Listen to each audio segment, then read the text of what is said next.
So how can you fix when you have no storage on the iPhone? Let's get started. So if you are new on this channel, most definitely subscribe so you don't miss the tutorials like this one. Now, you basically have 2 or 3 main ways how you can fix the issue. So let me cover everything one by one.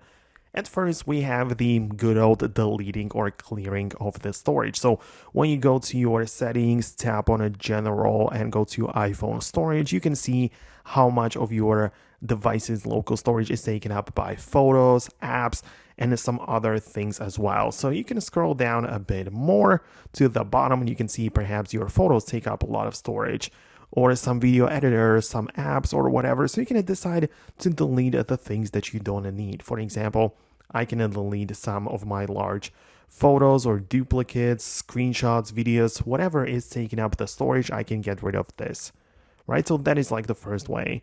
The other route you can take is not deleting, but offloading the apps.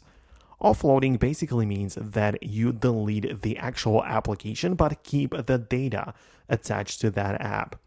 So for example, if you're using a video editor like CapCut, you're going to be able to notice that the app itself is not as large as the documents and data, right? Or it might be the other way around. It depends, right?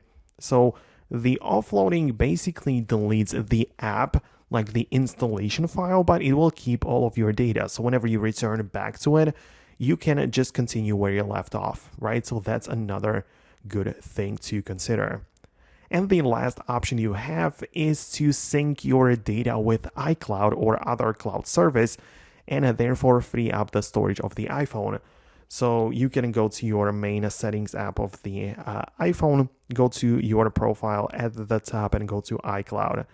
And in there, you can, for example, enable the iCloud photos, which will make your photos and videos go to iCloud, which will free up the storage of your local iPhone, right? So this is another way how you can like free up some stuff of your local storage. But that's it from me. Let me know in the comments below if you managed to fix the issue for you. Most definitely subscribe for more, and I'll talk to you later in the next tutorials.